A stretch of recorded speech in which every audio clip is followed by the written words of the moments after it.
So we're going to do a little bit of a different show today. Quarantine episode. What is this? 6 now? I feel like it's got to be 6. Maybe? Yeah. Time is irrelevant now, right? Time is gone and no longer exists. Time is a flat circle. Mm-hmm. So what we're going to do is kind of what we've been doing in the past few weeks is talking about the sort of release date shuffle that's happening with movies. Right now, movie theaters are closed. They're going to be closed for the foreseeable future. And so release dates are all over the place. So we're going to run through those pretty quickly and tell you what's changed. We'll also do an at-home chart. This is Watched at Home chart by Digital Entertainment Group. What they do is actually combine digital sales and digital rentals into a chart. It doesn't really have numbers, but it does rank them. So we'll walk through that and see what is going well in this sort of quarantine home entertainment world that we live in now. Then we'll close out the show with Deadline's most profitable movies of 2019. They did the top 10, so we're going to walk through the entire top 10 with that. Chris, do you want to start out and do a couple release date shuffles for us? Yeah, man, it's getting intense. Things are just when you think, maybe they've done messing around with the schedule, they just put more and more wrenches in the fire. That's not an idiom. Wrenches in the fire, folks. Look out, it's getting hot out there. Yeah, hope you don't have to turn anything. We talked recently, I don't remember if it was last week or the episode before that, about Marvel's new shift in pretty much postponing everything. We mentioned briefly Eternals and Black Widow, but probably two of the bigger movies in the cinematic universe are also getting officially postponed as of this week. Sony said Friday that the threequel for the Spider-Man series, which they did confirm is going to have the word home in the title again. So Homecoming and then Far From Home. A lot of people are coming up with both hilarious and sincere suggestions at what that title might end up being. It was originally supposed to come out November of 21, it was originally supposed to come out in July 16 of 21, and now it's being moved to November, which is, I think, kind of a dangerous play, is because Spider-Man was always a very reliable summer movie franchise to go with. Absolutely, but pushing it to fall, especially when I think there was still, I'm curious to hear your thoughts on it now that we've had some time away from it, but I think a lot of people wanted Spider-Verse, which did open in December, to do a lot better than it actually did. Yeah, I think this move, it's tough because Spider-Man in that July slot essentially has amazing legs, and that's tough to give up, because if you have that slot post right around July 4th, you're going to have all of July and early August to sort of get that kind of the back half of the summer movie season. Moving it to November I don't think it's a great idea. It's going to be crowded. November 5th is kind of a little bit early in the holiday schedule, but by the time you get to the 20th and get closer to Thanksgiving, it gets very crowded. The space gets super crowded. So it's going to have, legs are going to be very hurt by that. But I feel like they're trying to find the best possible spot for this. I'm not sure why. I don't even know why they moved it from July, but it kind of seems like a strange date to move it to in November. I don't know. And so kind of on the back of that announcement was Disney moving Doctor Strange to November 5th rather than March 25th, 2022. Totally reversed that. So it's actually coming out in March 2022. Originally on the 5th of the same date that Spider-Man is going to come out on it. So I don't know. What do you think about Doctor Strange 2? Do you think it's going to be a win? Not very good. Sam Raimi's doing it. What do you think? Yeah, it's this one I'm less concerned about. It seems like this one is probably going to do a decent amount. It'll probably, March was the Captain Marvel date, right? So I think that that's not a bad call at all. The only inclination of disappointment that I'm getting out of this is not only Sam Raimi's super reliable, obviously, and it's big news that they got such a big name director, but he is replacing the original director Scott Derrickson, who wanted to make it more of a horror movie, which would have been very interesting. And I think some people are still, it's double-edged sword. On the one hand, we got Sam Raimi, but on the other hand, we don't get a horror-tinged Marvel movie like we had wanted. So I don't know. I think I think that they'll still probably do well financially, but I do think both moving it out of that fall Halloweenish spot does kind of not bode well for it being much different than the pretty cookie cutter formula that Marvel's been hewing to even more and more with each release. The industry, the house model, the house style of MCU. What's interesting too is that the November date of 2021 falls in line with the original release date of the first one. It's in that weird holiday slot, and it actually did okay. March is a tougher season. Like, it's a Captain Marvel season where, like, you got to be big and bold. I don't know if it's really going to have that sort of cachet to it. Yeah.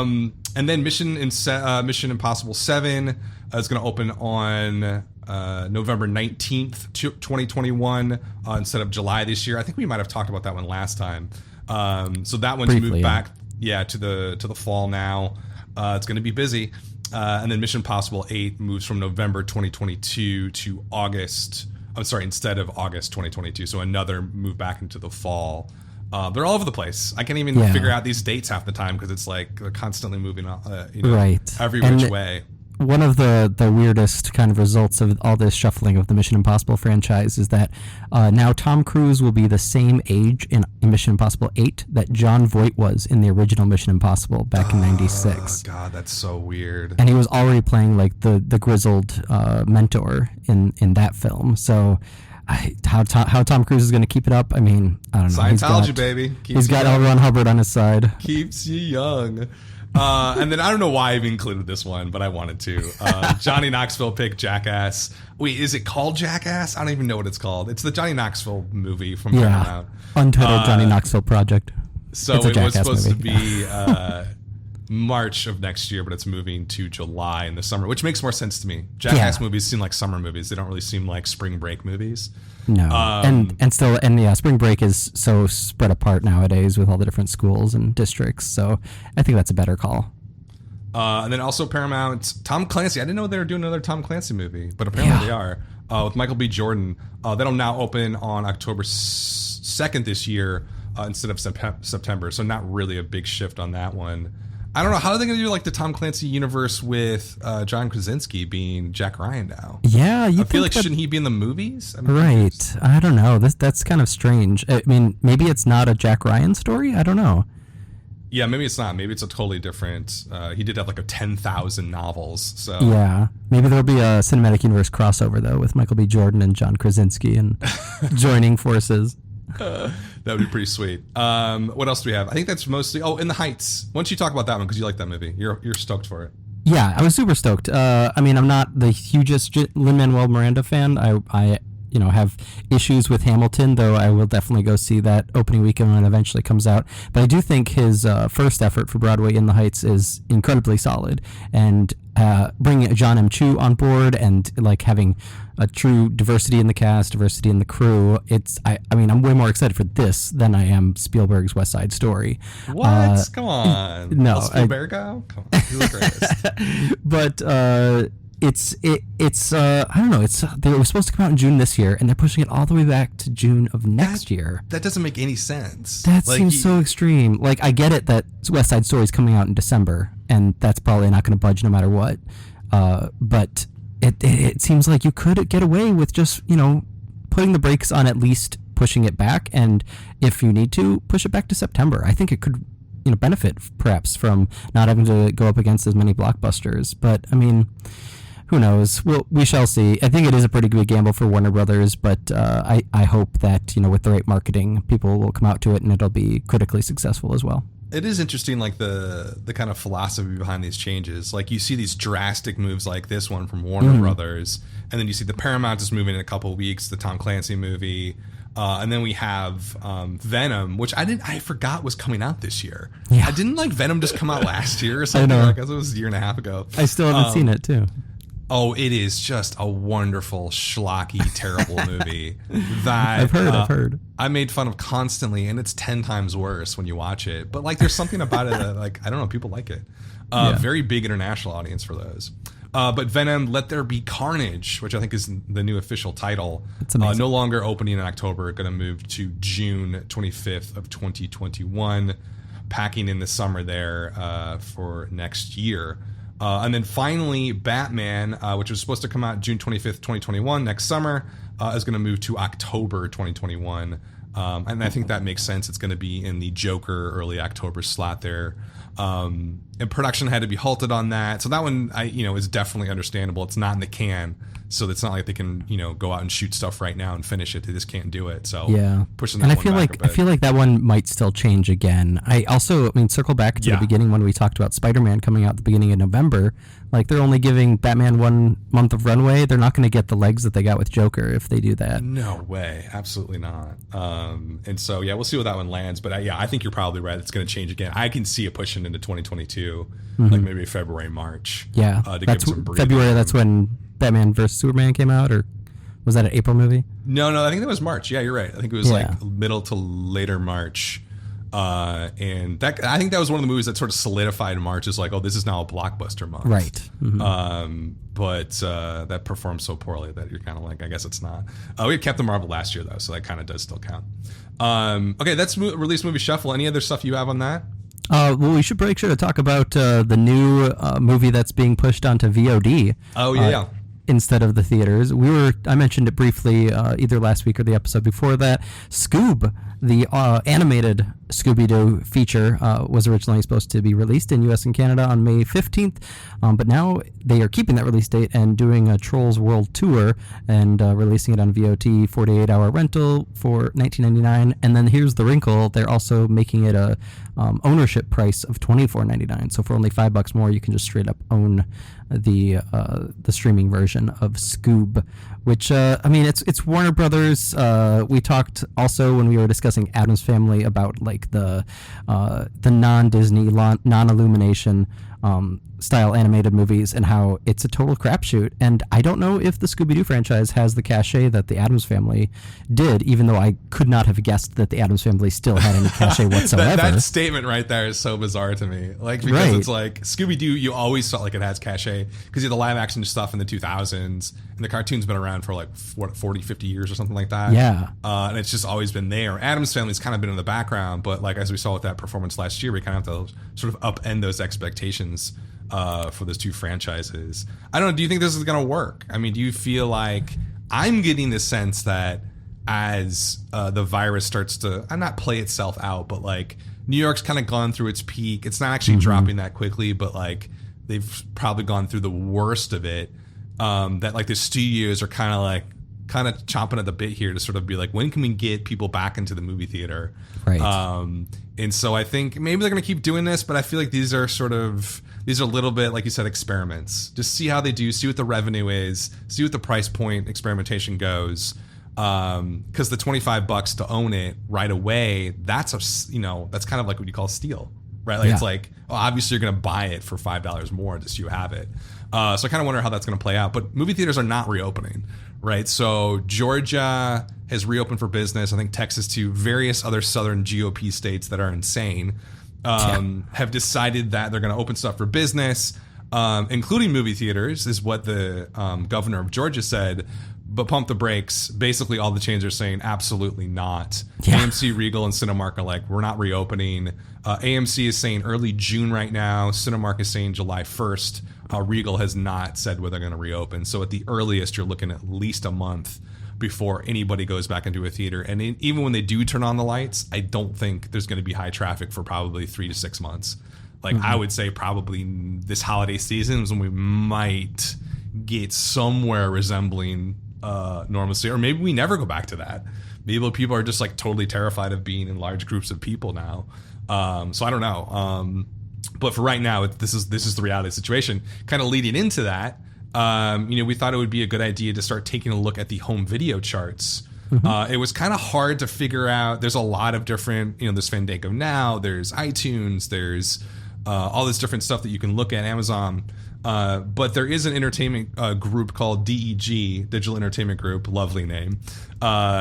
And they compile information for the industry at large. So all of home entertainment data kind of goes to this one company. So they have created a chart called Watched at Home. I don't know how long they've been doing it, but basically it takes digital sales and rentals. so we can kind of see what is happening. We don't have specific numbers to this. Like, I can't tell you how many units were sold or rented, but we do know what's most popular. So we're going to walk through that list now. It's 1 through 20. We'll probably get through 1 through 10, but coming in at number 1, and this is for the week ending April 18th. So there's about a week delay in these numbers to compute them. But number 1 in home entertainment today is Star Wars: The Rise of Skywalker, which I don't think should be that big of a surprise for anybody, but I do kind of feel like it's been out for a little bit. We don't have a breakdown of rental versus sales here. I'm assuming this is a big sales sort of movie where people want to own it and have it. But you compare it to its actual performance, and we're going to talk about it later on the Deadline Most Profitable list. I mean, this isn't that surprising, right? It's one of the biggest franchises in the world. One of the biggest movies of last year. I think where people kind of had their expectations a little bit turned around is that it just didn't perform amazingly, and people kind of hated it. But it's still Disney and Star Wars, so people are still going to rent it and buy it, even if you didn't spend like $50 to see it in the theater. Yeah. What makes me curious though is, yeah, you're right. It's probably sales, people wanting to own it. But I mean, why are there not more people that are cutting into its sales because they're just waiting for Disney Plus like I am? Oh, okay. So it's probably, the timeline on that would be what though? Probably fall that it will premiere on Star Wars: Rise of Skywalker. Usually there's about, like, they've also kind of changed that whole world release window, where before it was like clockwork. It goes to digital rental and sales 90 days after it premieres in at the movie theater, and then 8 months until it goes on SVOD. But with Disney Plus, totally changes the ballgame.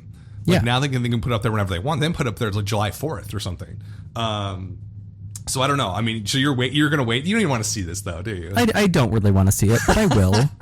But I'm not going to pay for it when I have Disney Plus already for my kids. Yeah, exactly. So it just, I mean, I guess maybe there's a quarantine factor to these charts. I mean, this is kind of new for us to be analyzing, and for anybody really to be looking at, because it's so volatile, not only because the movie theaters are closed, but because more people are probably streaming and willing to pay extra for more streaming options.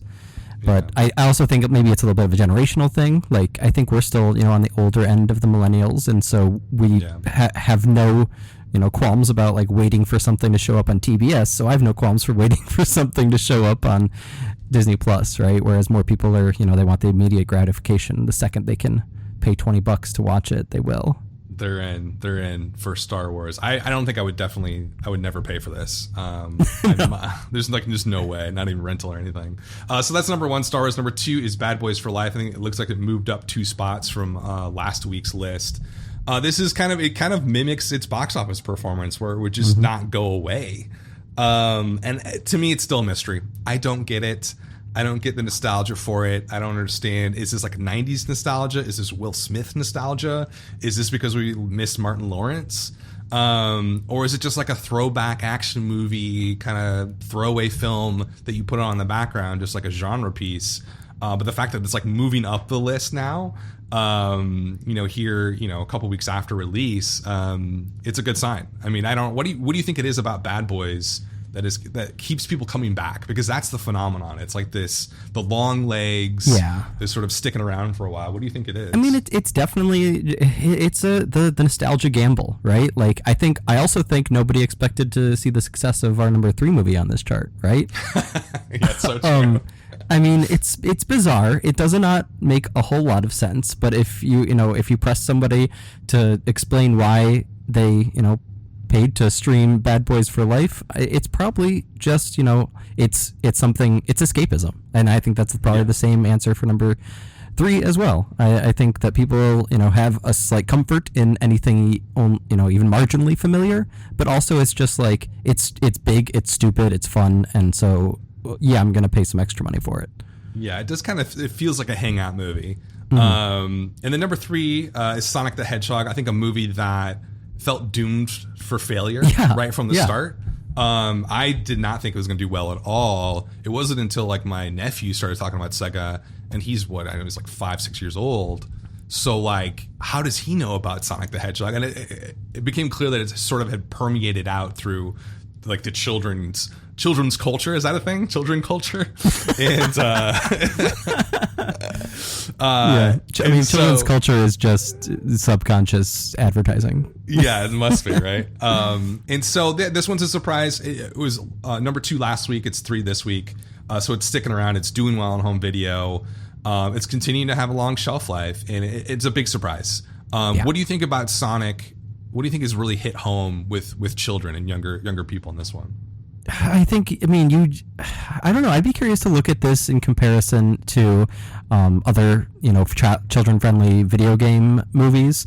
I know that Pokemon probably wouldn't be the perfect parallel because there's also just like the culture of Pokemon and as a TV show and video game and card game combined. But it does seem like there's not just the kid factor, that there is an element of like people my age, our age, that are in our 30s, that for whatever reason, they remember Sega Genesis, and so they're gonna do that horrible parent thing, which I am guilty of as well, where it's just like, I'm gonna force my childhood on you.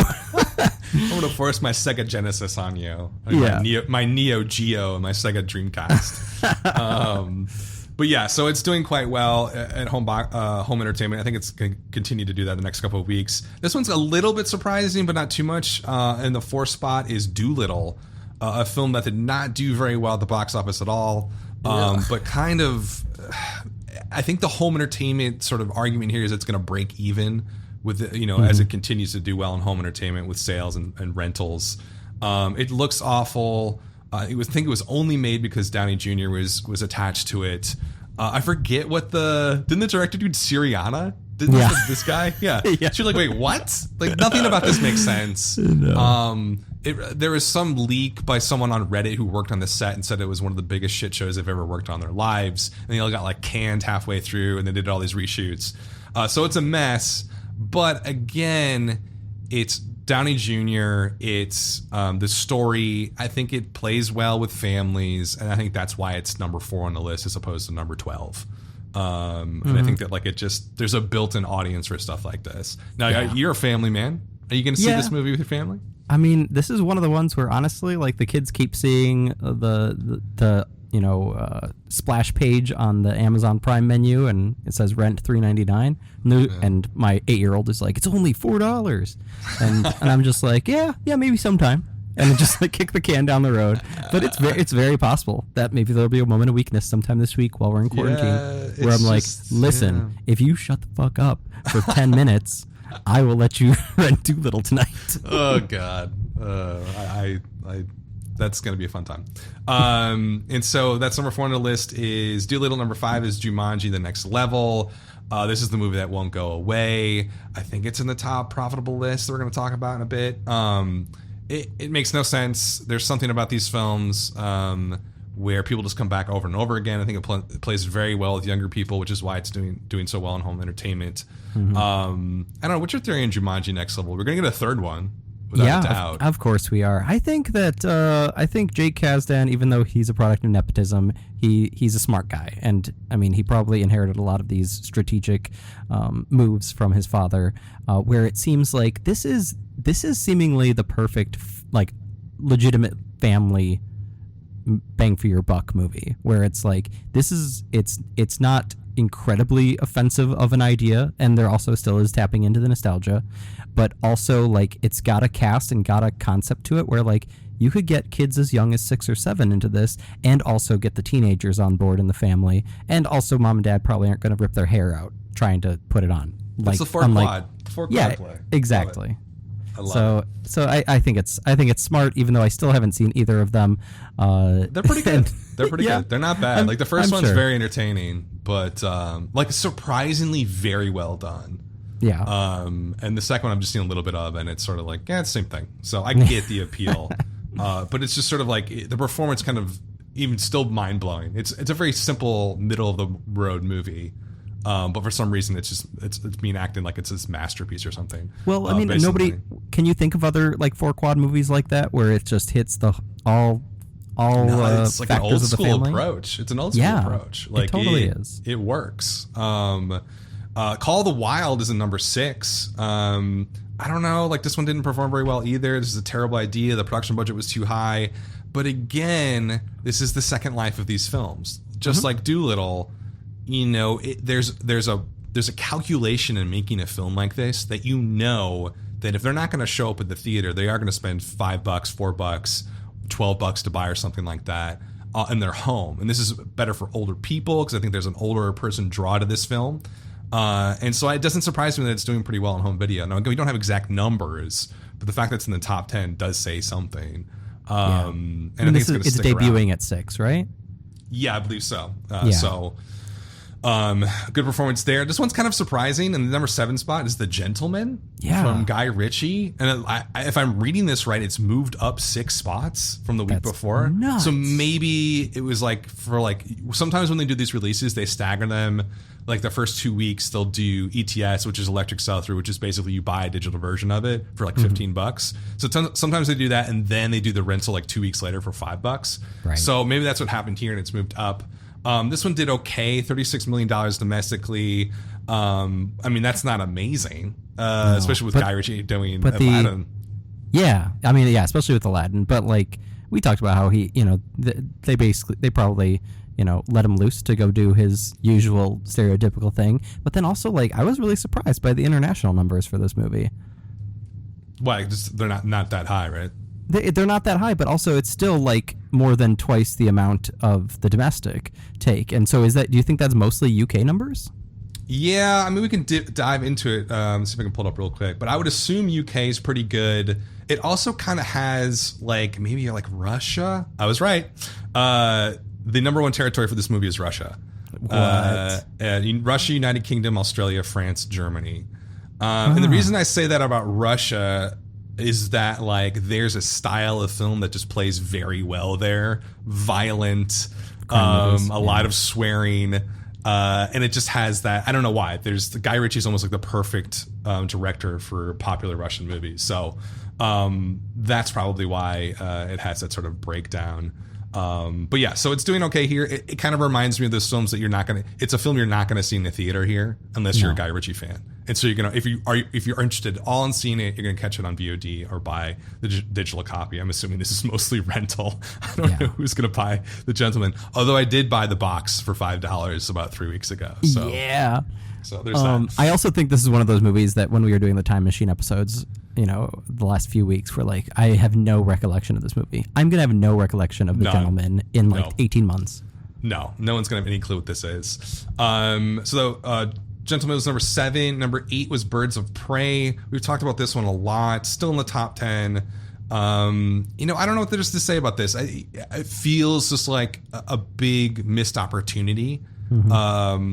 For Warner Brothers and everybody sort of involved with this in DCEU. And this is kind of a big launch in home entertainment because of the pandemic. And so it's doing pretty well here. But I can't imagine it's pulling in numbers like Bad Boys for Life or Star Wars or anything like that.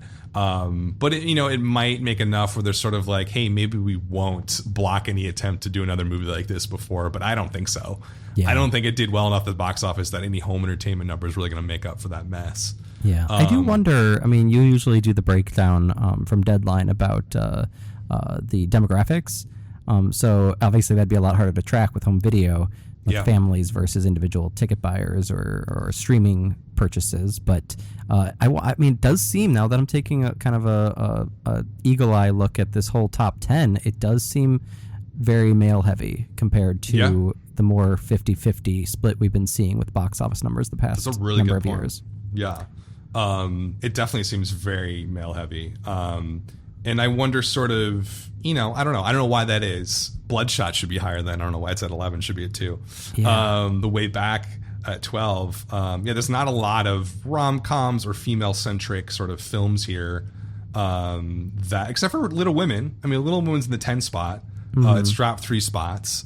And so that one, I would expect that one to do quite well in home entertainment just because it has that sort of, doesn't really have that I'm going to spend $15, $20 to go see a movie in the theater vibe to it. Right. It does have the replay value too, I think. Oh God, it's so good. Play a lot better on home video.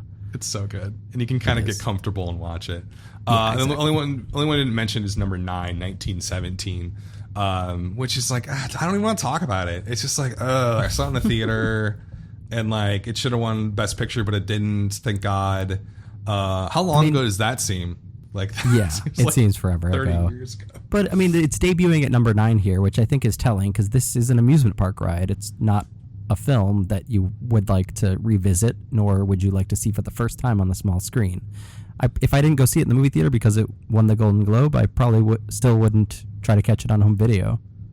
Yeah, no, it does not feel like, unless you have an amazing home theater situation, that like, why would you watch this at your home theater? It doesn't make sense. You would have caught it in the movie theaters. But that's the Watch at Home top 10 at least. There's a top 20.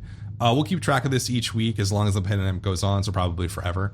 This will be the new top 10 that we go through every day or every week. Okay, cool. So let's move on to Deadline's most profitable movies of 2019.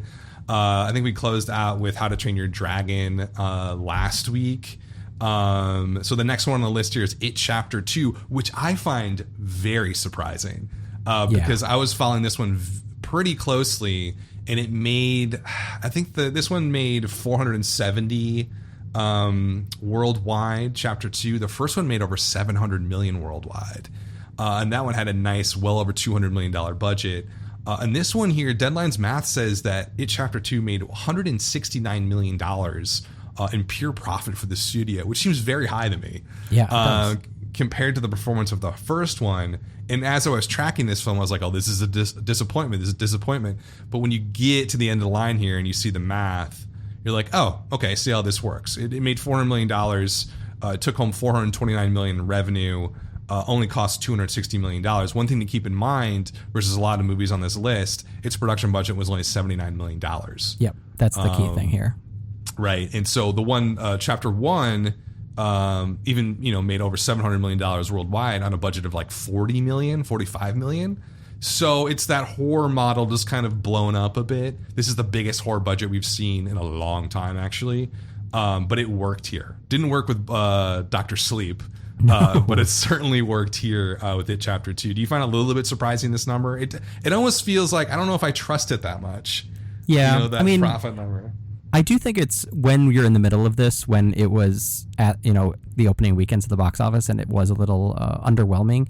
I think it's hard to see the forest for the trees there because you don't really anticipate when you're seeing the horror numbers, because especially like you often mention, how important the opening weekend number is for a horror movie compared to other genres, right? Mm-hmm. Yeah. And I think this is one of those weird exceptions where not only because it's a sequel, but also because it's Stephen King material and because of the big names in the cast and just like the overall, presence of Pennywise and the story in pop culture, that it had much more staying power overall than you can imagine. You'd imagine just by looking at those first few weekends, Yeah, no, absolutely. And it, I think domestically too did 200 versus the global 470. It had a strong international presence here. This was a global product, right? Yep. This is definitely not something with a lot of horror movies. You can only really play it in comedies. You can only really play it domestically, but there is a built-in audience for this all over the world.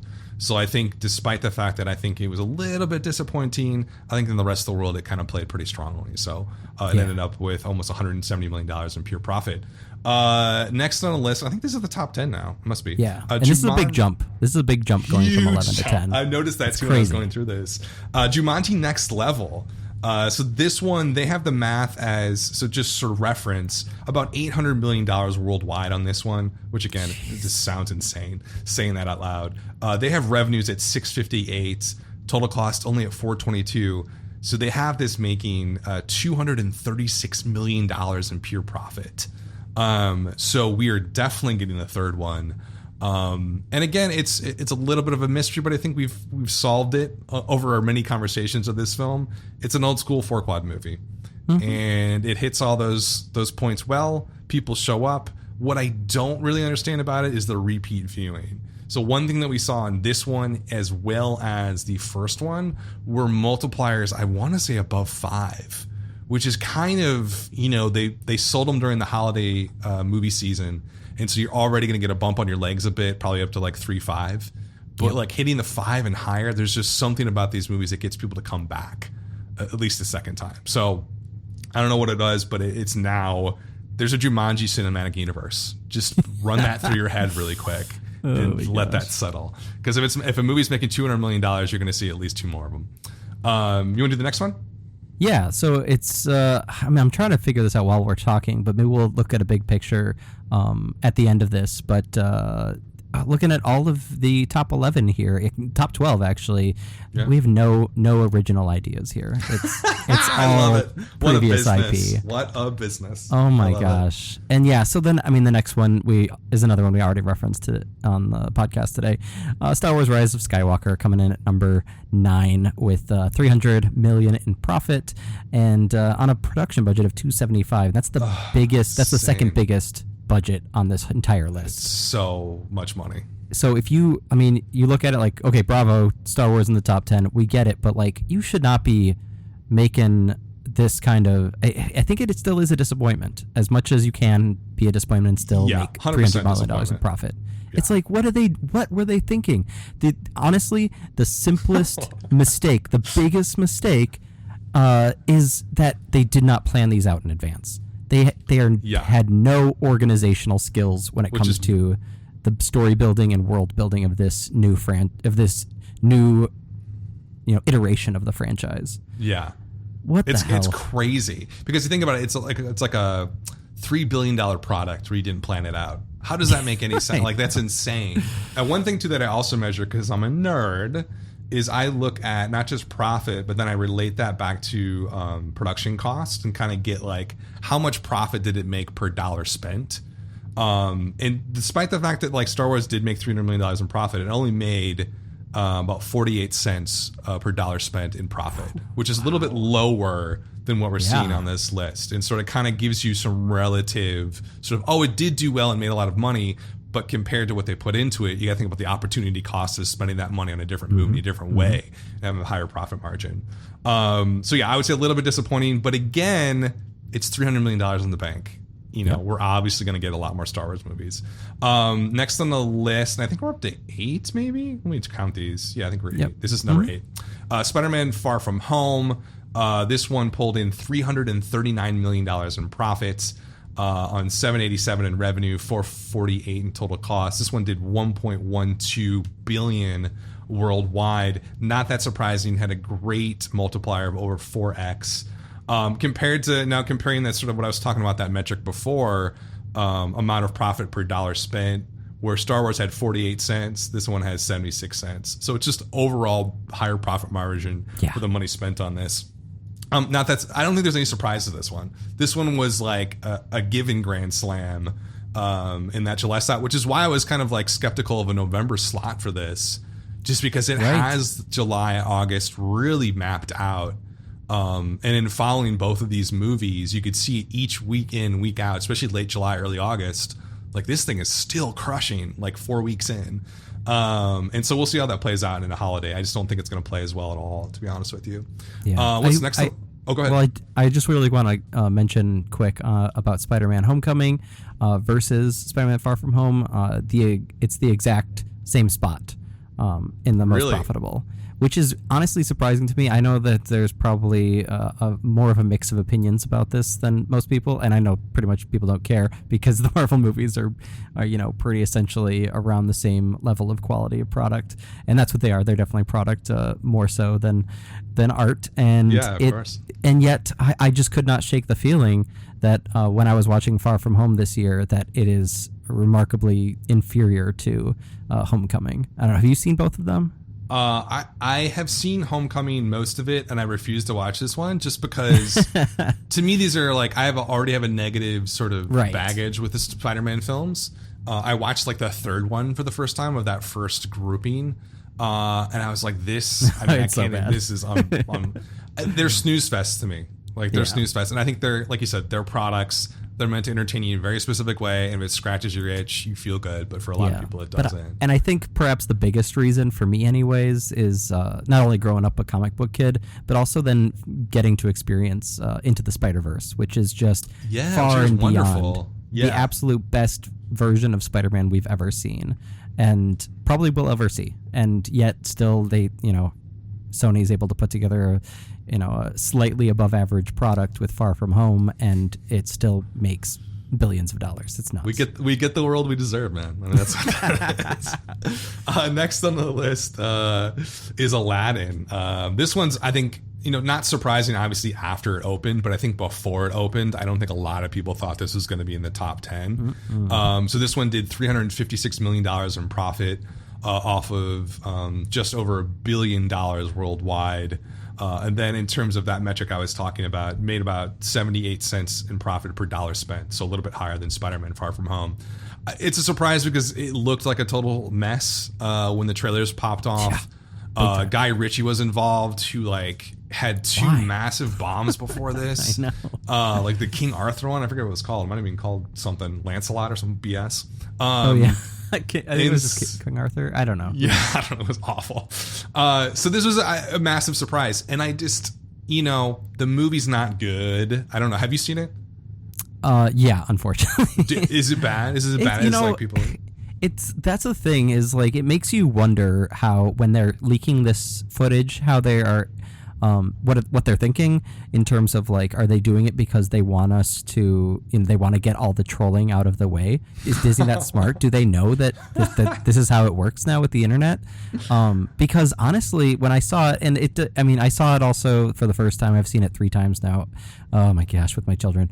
Yikes. The first time I saw it was at the drive-in theater, and I was just constantly amazed by how not terrible it was, even if it was just ugly, phoned in, completely just repackaged, and yet, yeah, I mean, they picked pretty good leads. It was an actual diverse cast rather than white people voicing Middle Eastern people. So I guess it's kind of an upgrade from the original, actually, but that's faint praise to say the least. But this is just a nostalgia sandwich. I mean, that's all this is. This is like a fast casual, Disney. I mean, it's just sort of, it nourishes you in just the right way, but it's obviously nothing special. Mm-hmm. But in this business, this is a grand slam. $356 million in profit for a movie they spent a ton of money to make and market. Gosh. It's just, that's why the industry is like this. And one thing I've noticed this year, and I haven't looked at all of the numbers, but these profit numbers are outrageous compared to other years. Mm-hmm. Making $300 million in profit, that wasn't super common on this list 3 or 4 years ago.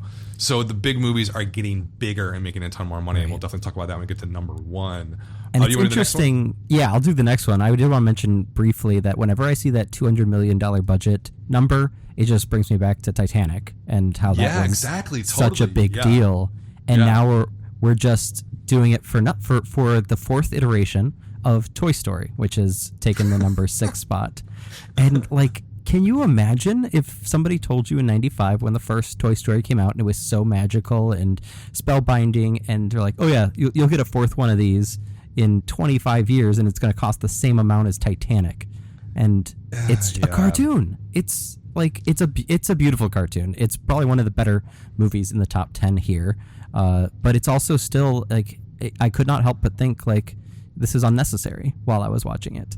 It's well done because Pixar has really honed their emotional beats over the years so that they know exactly how to wring them out of us, but it just seems like a waste, and I really don't get it, to be honest. And yet still $368 million in profit. So clearly that's the reason why I'm not working for Disney or Pixar. Well, I think once you get up to this level of the movie theater business, it kind of is about spreadsheets and figuring out exactly what's going to connect with a group of people. And it's not like there's no big bets here.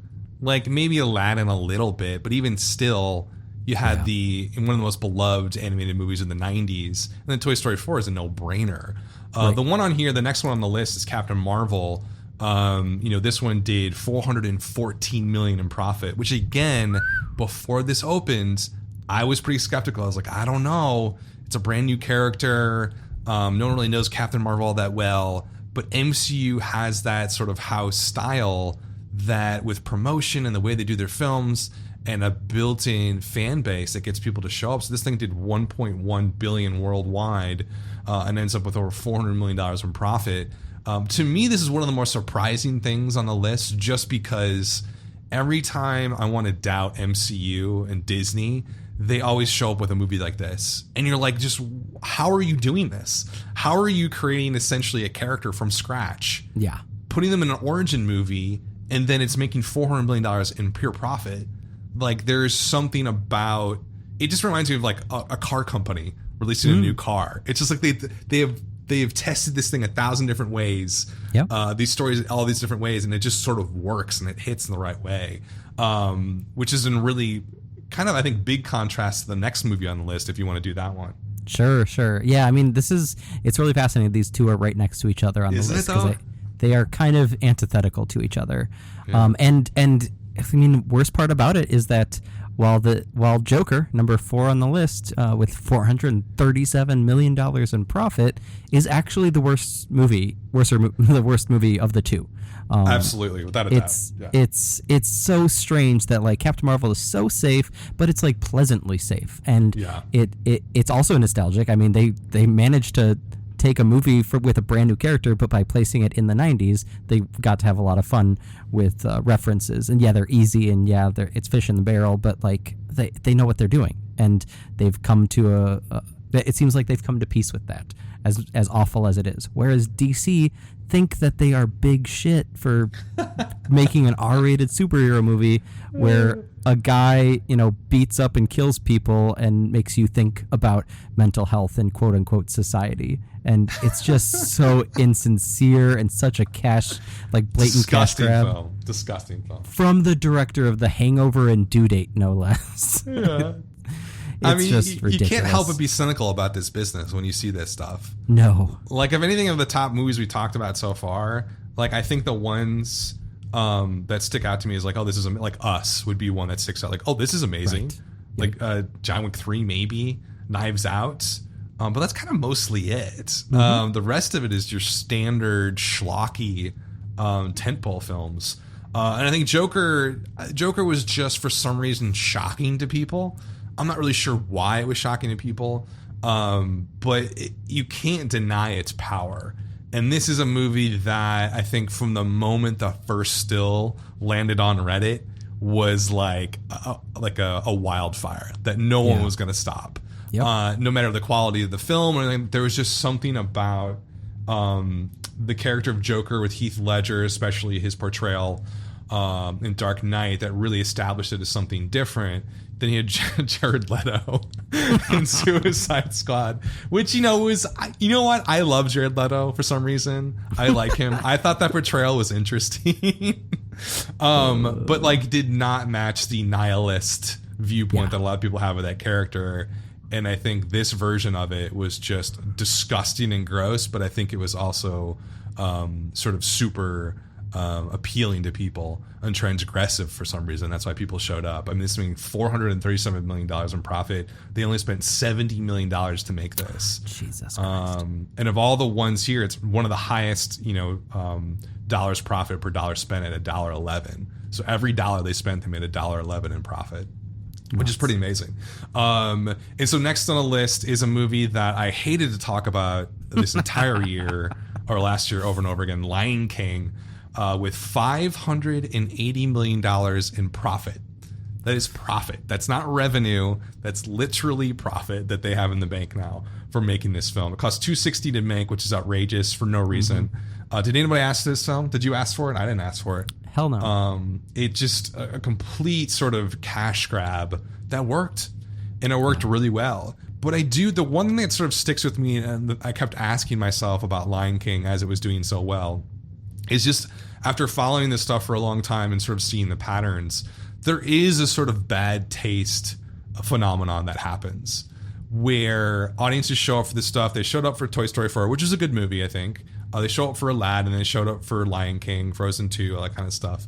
But is there a moment where they start saying no and the pattern shifts? Yeah. I've been calling that for comic book movies for like 10 years and it's never happened. Or more likely comic movies changed and evolved a bit.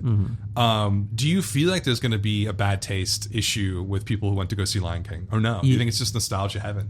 You know, in the before times, I might have agreed with you. But I think that the pandemic is really allowing for a lot of breathing room, a lot of space. That I think Little Mermaid could be in the top 3 for 2021 pretty easily. Yeah, I do not think we're seeing anything close to the peak of this nonsense, and it's too bad. I mean, Lion King, the 2019 iteration, is arguably even more soulless than the Aladdin 2019 iteration, and that's like, it's just incredible. Like, every time I think of the 2019 Lion King, I can't help but just automatically see the New York Times photo of Jon Favreau wearing the VR goggles as he like views the landscapes that his animators created for him, and it's just the stupidest photo in the world. Everybody should Google it if you haven't seen it yet. And it's just like, and once again, it's cynicism. It just looks like, maybe he ultimately, does feel like pretty magical that he was able to help sculpt this, hyper realistic landscape, and yet the news stories were constant throughout the release of this movie as it was making over $1 billion, that it was just like, what is the uncanny valley? Why does this feel so weird? And yet people are still just like eating it up spoonful by spoonful, seeing it a second, third, fourth time in the theater with their kids. And yeah, but I remember seeing it with my kids in like the 6th weekend it was out. And I walked out of there and I was just like, I feel so empty inside. Go ahead. Even my own kids wanted to go home and watch the animated version, because even they, like 4 and 7 years old, could tell that like this was a copy of a copy of a copy. I just wish all of the postmodern theorists of like the 90s and 80s, if they're not alive now, could be alive to see Lion King. God. I'm serious, because like, to me, if like, I don't know, Foucault or something saw this, or like any of the other big ones, it's like the perfect encapsulation of that theory and kind of the end point of like, this is what happens. This is what capitalism does. This is what repetition and representation and image does when you sort of make it the center of all reality. And so like, it's kind of fascinating to see it do so well. But I think what you're talking about though is that people who know what postmodernism is and have read about it, they see this and they're critical of it. I'm super critical of it, like hyper critical of it. But the average person who doesn't know who Foucault is, or Derrida, or these people, and they don't have maybe the critical tools to sort of see something as like, hey, I'm being used like I'm nothing, not worth anything. Right. This is, you know what I mean? Like, I don't think that they see anything wrong with this, and they get a sense of enjoyment out of it. And that's the scariest part, because it's like, this thing made basically $600 million in profit or close. That's not from like educated people going out to see it over and over again. Yeah, it's from just the average folk saying, hey, I want to go feel good. And I want to go you know what they're doing? They're going back and reliving in their own imagination through a film made by somebody else. Right? That's what they're doing. And so it's such a weird, screwed up. It's the Ready Player One version of the childhood version of the movie. It's just so bizarre. Okay, let's close this out with the final two. Final the next one? Sure. Number 2. Let's keep it going with the kids' movies. Why the fuck not? Number 2 on the Deadline's most profitable list is Frozen 2, with $599, just short of $600 of pure profit on a $150 budget. Really fascinating. One of the few fascinating things about this, I think everybody could have put hands down the money on Frozen 2 being just as well. I'd be curious. Can you look this up while I talk about this? Compared to the original Frozen, how much pure profit that made. But like, what's weird about this is that you have like a genuine sequel, and it's just the first one, and we're probably going to get, like Dan said earlier, guaranteed to get at least 2 more of these over the course of the next decade or so. And yet you have still that pure soullessness of it that you got with Lion King and Aladdin. And I really don't think that like Disney without Pixar makes a lot of sense unless you happen to hit the money. Like, I do think the first Frozen is a genuinely good, well-crafted animated movie, but the second one is just so convoluted and retread, and there's like so few memorable moments and even fewer memorable songs that it just doesn't make sense how this was so easy for them to make so much money on. And it was like, so back, I think they started to do this list in 2013. So it was the first year they did the Deadline Most Profitable list. And they have the first Frozen listed at about $400 million in profit. So this made $200 million more in profit, which is sort of like, I remember this movie as it was getting closer to release, there wasn't necessarily like this mountain of hype. It was just like, oh yeah, Frozen 2 is coming out. Everybody knows Frozen. Frozen 2 is coming out. It's whatever. And it had, an okay, 130 is a very strong opening weekend, but nothing sort of like a $200-300 million opening like Avengers Endgame. But it was just one of those films it's locked in. It's locked into a certain group of people. It's not even a certain group of people. It's locked into the general masses. And like they had to go see it. And it's one of those things where it was a non-event event, if that makes sense, because it didn't have a spectacle really to it, but like people just showed up over and over again to see it because it almost felt like it was required. And I wonder if that's a running theme here with the top 12 of the Deadline's Most Profitable. Which of these movies felt compulsory versus, like actually excited people to go see them? I don't think of the ones, the top 12, not Joker. I would definitely say compelled people to go see it. Like, you should go, there's something special about it. And I would say Us. And then the rest almost feel like obligations. Right. And even for a certain segment, I think Joker felt like an obligation. Like, I think I only saw it because it was an Oscar movie and because everybody was talking about it. So it's all about making the dominoes fall. Yeah, absolutely. And so number one, and by far the runaway champion of last year's most profitable film, Avengers Endgame. So this thing took about $2.8 billion home at the global box office. When all is said and done, Deadline has measured that out to be $890 million in actual profit. Jesus. And so, this is obviously $300 million more than the next one on the list. I believe it's the highest ever profitable film they've ever measured before, and they've done it for about 7 years. So that's insane. And like, I think it's especially insane with what's going on with the movie theaters right now. I mean, just to sort of recap maybe the last couple of weeks, AMC looks like it's going to file for bankruptcy. Cinemark laid off, I think, 17,000 people. The movie theater industry is basically in a free fall, and I don't think half of them are going to survive. I think what you're going to see, if they do survive, they'll file for bankruptcy and probably close 30 to 40% of their locations. So what you have is the most profitable movie maybe in the last 20, 30 years of a business, juxtaposed against the collapse of the business, almost immediate collapse of a business. Seeing a movie make almost $900 million in profit is insanity. It's just it's a 3-hour film. For something to be seen that many times by that many different people is kind of like just almost unimaginable on a level.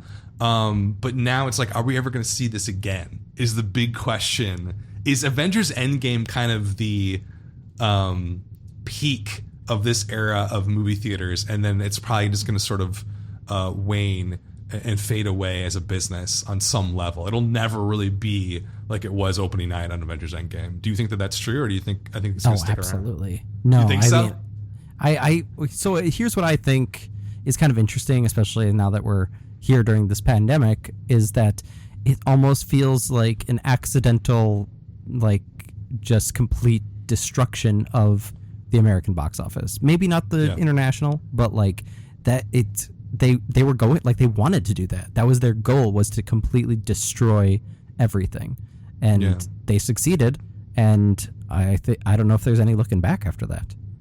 No, it's one of those things where it had been building for so long. I guess 11 years at that point. And it was such a masterful way that they built this sort of industry within an industry for these specific type of films, that they wanted to blow out the doors on it. They wanted it to be the biggest movie of all time. I think in their mind, and this is sort of the typical sort of corporate capitalist viewpoint, it's that, oh, we'll do this again. Like, this is just sort of like, this is just another notch in our belt. We're going to do this again. Constant growth, always growing, no matter what. And, you know, you look at the MCU sort of exponentially growing and becoming this bigger monolith, but at the same time, especially domestic box office, it's been contracting since 2002. It's getting smaller and smaller and smaller. And I think with this pandemic, it does kind of feel like this might be the swan song, not of people seeing movies in theaters, but of the industry at large. Yeah. Because I don't see how it's ever going to go back to the way it was even a year ago. I don't think it will. No. But we'll see. Next year's most profitable film, it's going to be like Invisible Man. Oh, I know. With like $30 million What the in hell? profit. And you know what's really going to suck? It's going to screw up all my metrics and data. It's just going to be like 2020 and it's like down and like I don't know how to measure anything anymore. But also, so one thing to note too, so this is Deadline's most profitable list. We'll probably, maybe next week or the week after, Deadline does do the biggest bombs. Ooh, yes. And someone Yes, was please. leaking them on Reddit already. So they haven't posted them yet, but the files are out there. So it's a really fascinating list. Cats is on there, so I can't wait to talk about that. All right, that's all we got, folks. We'll be back next weekend. Thanks for listening. This has been the Wildline Podcast. See you guys.